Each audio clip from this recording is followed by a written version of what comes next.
پاکستان کے اندر یہ جو قانون ہے 16 سال والا یا 18 سال والا، جی اب 18 سال یہ فطرت کے بھی خلاف ہے، جی شریعت کے بھی خلاف ہے، جی سنت کے بھی خلاف ہے، جی بالکل قرآن کے بھی خلاف ہے، حضور کے فرمان کے بھی خلاف ہے۔ جی پونے 14 سال کی بچی 1-2 مہینے بالغ ہونے کے بعد جی ایک آشنا کے ساتھ چلی گئی، اب جج سب کیا کریں گے؟ مکالمہ لیں گے۔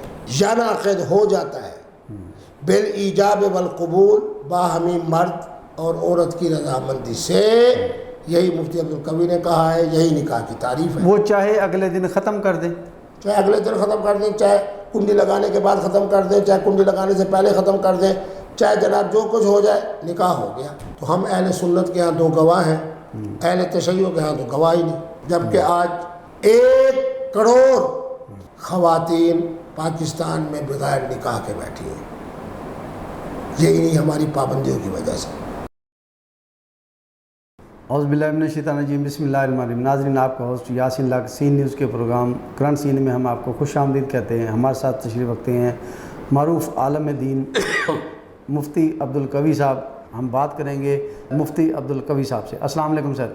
وعلیکم السلام۔ کیسے ہیں آپ؟ خیریت سے ہیں سر؟ الحمدللہ۔ نوجوان لڑکی لڑکا جو دونوں غیر شادی شدہ ہو، ان کا جسمانی ملاپ بغیر نکاح کے باہمی رضامندی، آپ نے پچھلے پروگرام میں بتایا تھا کہ وہ زنا نہیں ہے، اس پہ تھوڑی سی تفصیل رہیں گی؟ اس کو عوام نے، کچھ لوگوں نے، کچھ طبقے نے غلط انداز میں لیا ہے، شرانگیزی کے طبقے اس صورت میں لیا ہے، آپ اس میں کو پھر بتا دیتا ہوں۔ سر خامد خواہ شادی شدہ ہو محترم، جی، محترمہ کے لیے شرط ہے کہ وہ شادی شدہ نہ ہو، غیر شادی شدہ ہو، غیر شادی، کسی کے نکاح میں نہ ہو، جی بالکل، باہمی طور پر بیٹھ کے جی جو آپس میں طے کریں۔ النکاح عقد ینعقد بالایجاب والقبول۔ ترجمہ میں سنا دیتا ہوں، اپنے علماء سے پوچھ لیں جی کہ نکاح ایک کنٹریکٹ ہے، ینعقد ہو جاتا ہے بالایجاب والقبول باہمی مرد اور عورت کی رضامندی سے، یہی مفتی عبدالقوی نے کہا ہے، یہی نکاح کی تعریف ہے۔ وہ چاہے اگلے دن ختم کر دیں،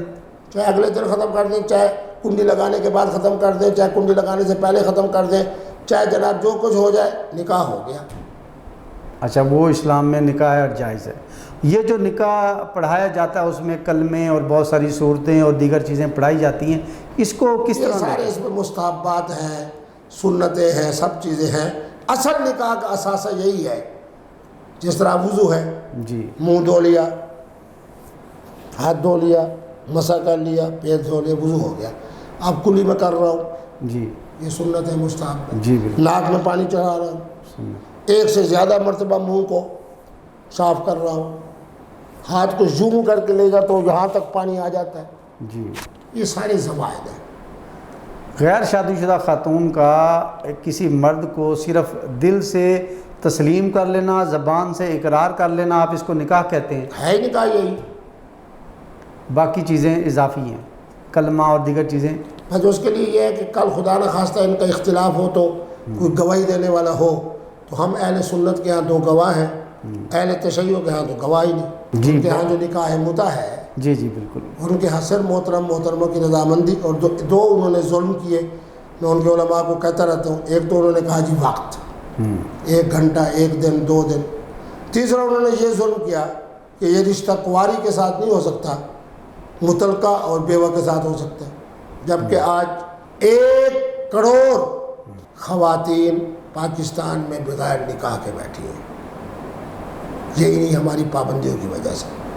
جی بالکل۔ اس وقت جو ہمارا پاکستانی قوانین میں 18 سال کی قد لگائی گئی ہے، لمیٹیشن لگائی گئی ہے کہ لڑکا لڑکی کی عمر 18 سال ہو دین آپ نکاح اور شادی کر سکتے ہیں، اس پہ تھوڑی سی روشنی ڈالیں۔ یہ بالکل غلط ہے۔ میں نے کئی دفعہ جناب آپ کے ملتان کے ہائی کورٹ میں میں نے جج صاحبان کو سمجھائی ہے یہ بات۔ ایک بچی پونے 14 سال کی ہے، جی بالکل، پاکستان میں ایوریج 13 سال کے بعد بچی جو، چلو میں یہ محتاط کہہ رہا ہوں، جی پونے 14 سال کی بچی 1-2 مہینے بالغ ہونے کے بعد جی ایک آشنا کے ساتھ چلی گئی۔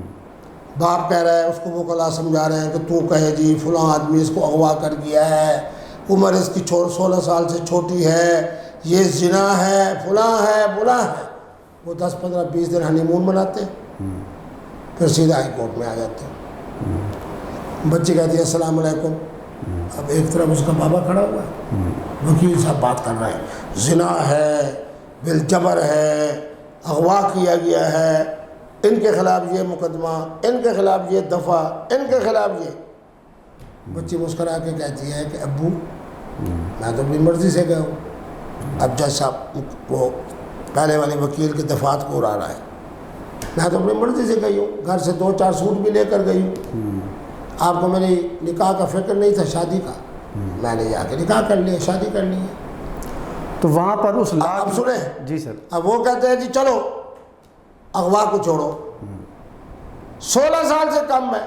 میں نے خدا کی قسم ہائی کورٹ کے ججز کو یوں بیٹھے دیکھا ہے، وہ کہتی ہے چیک کرا لیں، بچہ ٹھہر گیا۔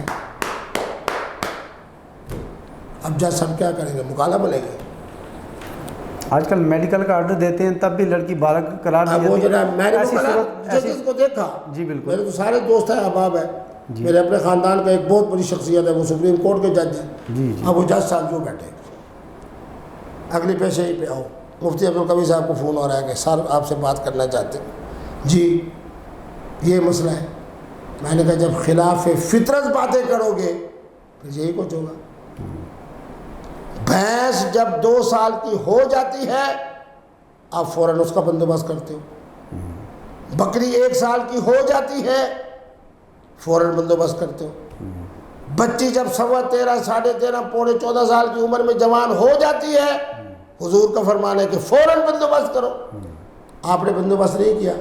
اب وہی جج صاحب مفتی عبدالقوی صاحب کے فرمان پر لکھتا ہے اغوا بھی نہیں ہوئی، اپنی مرضی سے کی گئی ہے، یہ دفعہ ختم، چونکہ پیٹ میں بچہ ہے اس لیے یہ 16 سال والے بھی ختم۔ بچی باعزت عدالت سے فیصلہ لے کر پھر اپنے آشنا کے پاس چلی جاتی ہے، اور یہ بد نصیب باپ روتا ہوا لاکھوں روپے جناب کورٹ میں وکلاء کے ہاتھوں دے کر۔ اس قانون کو چیلنج کرنے کے لیے ہمارے اتنے بڑے آپ جیسے علماء کرام پڑے ہیں، وہ شریعت کورٹ میں وہاں جا کے اس کو پراپر ہمارے اسلامی نظام کے دائرے میں کیوں نہیں لاتے، یہ کوشش کیوں نہیں کرتے، اب تک عملی طور پر اقدام کیوں نہیں کیا گیا؟ آپ کیا سمجھتے ہیں؟ آپ سمیت نہیں آپ کیوں کیا سمجھتے ہو گے کہ مفتی عبدالقوی نے یہ محنت نہیں کی ہوگی؟ میرے علم میں نہیں آئی، میں بتا رہا ہوں نا۔ مجھے ایک زمانے میں پی ٹی آئی سے پہلے وہ جو جناب ہمارا شریعت کورٹ کہتے ہیں، جی شریعت کورٹ کی بات، شریعت کورٹ کا مجھے ایڈوائزر بنایا گیا، میرے پاس وہ جی بالکل، آرڈیننس موجود ہے، جی مشیر میں تھا شریعت کورٹ کا بھی، اور اپیلنٹ جو اوپر آتا ہے اس کا بھی۔ جی اپیلنٹ کورٹ کی پہلی بات میں نے یہی کی جو آپ کہہ رہے ہیں، وہاں جسٹس تھے اب فدا محمد خان، چلو نام ذہن میں آ گیا، فوت ہو گئے۔ میں نے ان کو کہا، میں نے کہا پہلا دن بطور ایڈوائزر کے میں یہ آج درخواست دے رہا ہوں آپ اس کو قبول فرمائیں۔ اینک اتاری، کہا یہ شریعت کورٹ کے دائرہ اختیار میں نہیں ہے کہ وہ فیملی کورٹ کے معاملات کو، فیملی جو ہمارے قوانین ہیں ان میں کوئی مداخلت کرے۔ میں نے وہ جو میرا جی ٹھیک ہے، آرڈر تھا، آرڈیننس کہتے ہیں یا، اس کو میں نے ایک طرف رکھا۔ میں نے کہا آج کے بعد میں آپ کے پاس نہیں آؤں گا۔ پھر وہ دن پھر اسی حکومت میں رہا، پتہ نہیں اب بھی شاید میں ہوں گا کیونکہ مجھے اس کے، لیکن جس کورٹ میں جس کا نام شریعت کورٹ ہو، آج کل میرا بھائی وہاں لگا ہوا ہے، جی بالکل، محترم زیدی صاحب، پوچھ لیں، جو ایوب خان کے زمانے کے اندر فیملی سسٹم دیا گیا ہے اس کے کسی کیس کو شریعت کورٹ ہی سن سکتی۔ دیکھیں چلیں انہوں نے کہہ دیا میرے اختیار میں نہیں ہے، جس کے اختیار میں جو متعلقہ پلیٹ فارم ہے وہاں فائٹ کرنی چاہیے کہ شاباش، بہت اعلیٰ بات۔ یہی بات میں نے ان ججوں میں بیٹھ کے کی جو ہمارے ہائی کورٹ کے ججز تھے، ان میں سے بہت سارے میرے دوست ہیں۔ جی بالکل، ایک جج صاحب تھے، انہوں نے کہا جی میری والدہ فوت ہو گئی ہیں، آپ دعا خیر کے لیے آئیں، چونکہ خود بھی ہائی کورٹ کے جج تھے تو میں گیا، تو میں نے ان سے یہی بات کی۔ جی بالکل، انہوں نے مجھے کہا کہ مفتی صاحب آپ اپنی طرف سے چونکہ ملتان کے رہنے والے ہیں، ملتان کے جو بینچ ہے لاہور ہائی کورٹ کا اس میں درخواست دیں۔ میں نے وہ کلا سے مشورہ کیا، یہ سب مراحل سے میں گزر چکا ہوں۔ انہوں نے کہا حضرت آپ نے یہ درخواست دینی ہے، پھر یہی کچھ پتہ چلنا ہے کہ 3 مہینے کی پیشی پڑ گئی ہے، پھر 3 مہینے کے بعد پتہ چلنا ہے کہ مقدمہ داخل دفتر، و آخر الدعوانا یہ رزلٹ ہوگا۔ دیکھیں دنیاوی مفاد کے لیے، بینکنگ کے لیے دنیا کے بڑے بڑے علماء اکٹھے ہو گئے اور انہوں نے بینکنگ، اسلامی بینکنگ کا ایک نظام شرعی طور پہ فتوے دیے کہ یہ جائز ہے۔ اسی طرح اس پوری امت مسلمہ کا یہ ایشو ہے، پاکستان کی 24 کروڑ آبادی کا یہ ایشو ہے، یہ مسئلہ ہے۔ تمام فقہ جات کے مفتیان اور آپ جیسے جدی علماء کرام اکٹھے ہو کے ایک پلیٹ فارم پہ سپریم کورٹ میں پٹیشن فائل کر کے اس کو اسلام کے اصولوں کے مطابق لانے کی کوشش کیوں نہیں کرتے؟ اس کی دائی، اس کی وجہ، اس کا مرکز حضرت قبلہ مفتی عبدالقوی صاحب ہی بنیں گے، پھر پوری عالم عرب کے علماء مفتیان کرام القول کے فتوے میں، محترم اور محترمہ کے جو نکاح کے تعلقات میں وسعت ہے اس مسئلے میں، انہی مسائل میں مفتی عبدالقوی کے ساتھ کھڑے ہوں گے۔ وہ جو کہتے ہیں جی متنازعہ، وہی متنازعہ والے بھی کہہ رہے ہوں گے کہ مفتی صاحب کا موقف درست ہے۔ میں آپ کے پروگرام کے توسط سے آج یہ فیصلہ کرتا ہوں کہ ان معاملات کو جلد از جلد انشاءاللہ میں جی سین نیوز کی جانب سے ایک بھرپور ریکویسٹ کی جاتی ہے آپ اور آپ جیسے تمام جدی علماء سے کہ خواتین کی شادی کے حوالے سے یا میل فیمیل کی شادی کے حوالے سے جو عمر کی حد کا تعین کیا گیا ہے وہ اسلامی نظام اور نبی پاک صلی اللہ علیہ وسلم کے فرمان کے مطابق رکھوایا جائے۔ اس سلسلے میں آپ اعلیٰ عدلیہ آخری جملہ میں کہہ رہا سپریم ہوں کورٹ تک جائیے کہ پاکستان کے اندر یہ جو قانون ہے 16 سال والا یا 18 سال والا، جی اب 18 سال یہ فطرت کے بھی خلاف ہے، جی شریعت کے بھی خلاف ہے، جی سنت کے بھی خلاف ہے، جی بالکل قرآن کے بھی خلاف ہے، حضور کے فرمان کے بھی خلاف ہے۔ تو سب لوگ خاموش ہیں، یہ سب کچھ خلاف کیوں خاموش ہیں؟ اس لیے کہ وہ بیچارے اگر جائیں بھی صحیح جی شریعت کورٹ میں تو شریعت کے دائرہ اختیار میں نہیں، جی ہائی کورٹ میں جائیں تو اتنی لمبا پیشی پڑیں گی انشاءاللہ، وہ جو جانے والا ہے شاید وہ دنیا سے چلا جائے لیکن فیصلہ نہیں ہوگا۔ جی اس میں کوئی شک نہیں، جہاں ایک اہم ایشو پہ تمام علماء کرام اکٹھے ہو کر اور پوری امت مسلمہ کا بھلا کرنے کے لیے 4 سال کی پیشیاں بھگتنی بھی پڑیں۔ دیکھیں فورم ہے، ہائی کورٹ کے بعد سپریم کورٹ ہے، ہم اپنے ذاتی کیسز کے حوالے سے تو جاتے ہیں، تو ہم اس امت مسلمہ کا ایک ایشو ہے اس کے لیے سپریم کورٹ تک لڑتے جا نہیں سکتے، اس کو پروف کر کے اس کا خاتمہ نہیں کر سکتے ظالمانہ اقدام۔ یہ سارا چیزیں میں نے مشورہ کی، 4 سال کے بعد ہائی کورٹ کا فیصلہ چلو اس حق میں بھی آ گیا جو فطرت کے مطابق ہے، شریعت کے مطابق ہے، سنت کے مطابق ہے، قرآن کے مطابق ہے، حضور کے فرمان۔ انہوں نے کہا جب جائے گا سپریم کورٹ میں داخل دفتر 10 سال تک وہاں سے نکلنا ہی نہیں۔ یہ ساری مشورے میں کر بیٹھا ہوں۔ جی بہت شکریہ۔ آخری سوال عوام میں بہت ڈسکس رہتا ہے، آپ جب بھی دبئی جاتے ہیں وہاں رنگین محفلیں اور رنگین قسم کے سکینڈل آئے دن باہر آتے ہیں، کبھی کسی کے ساتھ آپ جسمانی قربت ہوتی ہے تو کبھی بوس و کنار کی ویڈیو آ رہی ہوتی ہے، کبھی کوئی ڈرنک شیپ کی کوئی چیز آ رہی ہوتی ہے، یہ اصل حقیقت ہے کیا؟ عوام کو تھوڑی سی وضاحت کر دیں۔ جس محترمہ کا گلے ملنے والی بات ہے اس ایک غیر ملکی بھی ایک سامنے آ گئی تھی، وہ پاکستانی تھی، ان کی مظلومیت بھی میں نے بتائی۔ سر میں خاندانی آدمی ہوں، میں نے نہیں بتائی کہ کس شہر سے محترمہ ہے، کس خاندان سے ہے۔ بڑے خاندان سے ہے، اپر پنجاب کے ایک مشہور شہر سے ہے۔ ان کی مظلومیت کے لیے انہوں نے جو کچھ میرے ساتھ گلے ملے وہ ملی، میں تو نہیں ملا۔ کوئی محترمہ میرے ساتھ بیٹھ کے اپنے جسم کو حرکت دے رہی ہیں، وہ دے رہی ہیں، میں تو نہیں دے رہا۔ مفتی صاحب کی یہی خوبی ہے کہ جو کہتی ہے جی میں نے سیلفی بنانی ہے، میں نے تصویر بنانی ہے، میں نے یہ بنانا ہے، آ جاؤ بھی۔ آپ دل شکنی نہیں کرتے کسی؟ جس پروگرام میں آپ میرے ساتھ چلے جائیں، ملتان میں چلے جائیں، لاہور میں، پاکستان میں، جہاں شادی اور ولیمہ کی تقریب ہوگی، یہ جی سابق، یہ موجودہ، یہ عہدہ، یہ عہدہ، یہ عہدہ۔ پچھلے دنوں اسلام آباد میں سرینا ہوٹل میں پروگرام تھا، MLA صاحب بھی آئے ہوئے تھے، 2 منسٹر بھی آئے ہوئے تھے، سابق تو لمبے تھے۔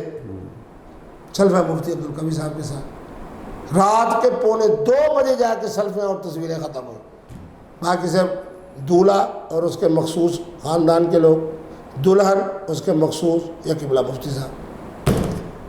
بہت شکریہ مفتی عبدالقوی صاحب کا، جنہوں نے ہمارے مذہبی بہت سارے پہلوؤں پر روشنی ڈالی، ہمارے معاشرے میں ہونے والے مختلف مذہبی پہلوؤں پر جو تضاد پایا جاتا تھا انہوں نے کلیئر کیا۔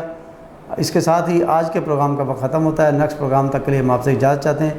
پاکستان زندہ باد.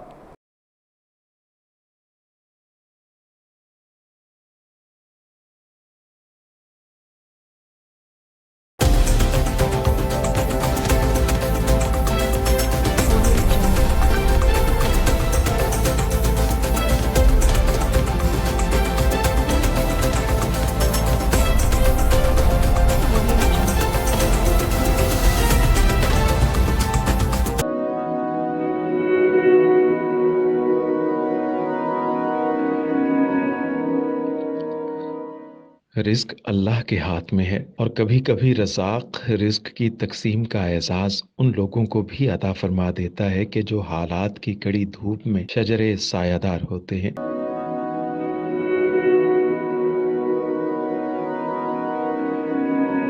ملتان میں سلطان فاؤنڈیشن کی جانب سے مختلف مقامات پر سینکڑوں افراد کے لیے سلطان دسترخوان سجایا جاتا ہے.